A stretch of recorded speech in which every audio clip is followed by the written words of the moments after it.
Adam, what's the title of your book and could you tell me about it? The book's called The Hidden World of Poetry, Unravelling Celtic Mythology and Contemporary Irish Poetry, and it's a series of close readings about how contemporary Irish poets respond and refer to Celtic mythology in their work. And who is the book aimed at? Well, the book's for everyone. I mean, for poetry lovers, but it's a kind of poetry primer as well. So it's for people who perhaps haven't read that much poetry or contemporary poetry and want to read more. And so the close readings aim to sort of help them get more from the poems and poetry. And why did you specifically choose Celtic mythology?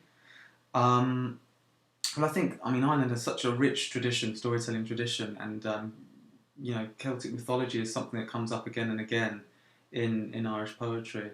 And but I think if you're not Irish or if you don't know about Celtic mythology, then a lot of these layers which are in the poems, will get lost to the reader. And that's not to say that Irish poets are somehow pining for something that's gone, but that they can talk about very modern things, but use Celtic mythology as a reference point.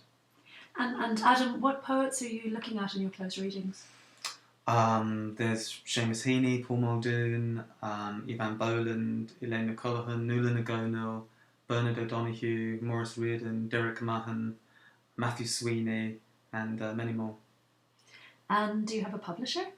Yeah, we've got a publisher, Agenda, in the UK, who are a great poetry journal. Journal's been going since the 50s. It was founded by Ezra Pound and William Cookson, is now run by Patricia McCarthy. The problem is, and the reason I'm unfunded, is because of all the cuts there's been in the arts, we need to raise $3,000 to go towards the publishing costs. Well, I wish you all the best, and I really look forward to reading it. It sounds great. Could you finish with a poem? Okay. This is a poem by Paul Muldoon, which is in the book. It's called A Mayfly, and it talks about Cú Chulainn in it. And Cú Chulainn was one of the most famous and celebrated heroes in Ireland, in Celtic mythology. And he's often referred to as the Irish Achilles, in fact, because he has such a short but glorious life. So I'll just read the poem by Paul Muldoon. A mayfly taking off from a spike of mullen would blunder into Dectini's mouth to become Cú Chulainn. Cú Chulainn, who had it within him to steer clear of a battlefield on the shaft of his own spear.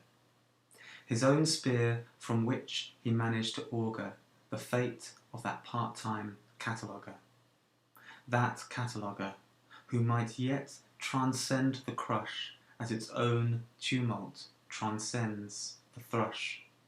The thrush that's known to have tipped off avalanches from the larch's lowest branches.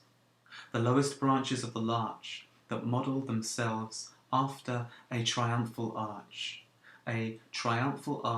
made of the femora of a woman who's even now filed under ephemera.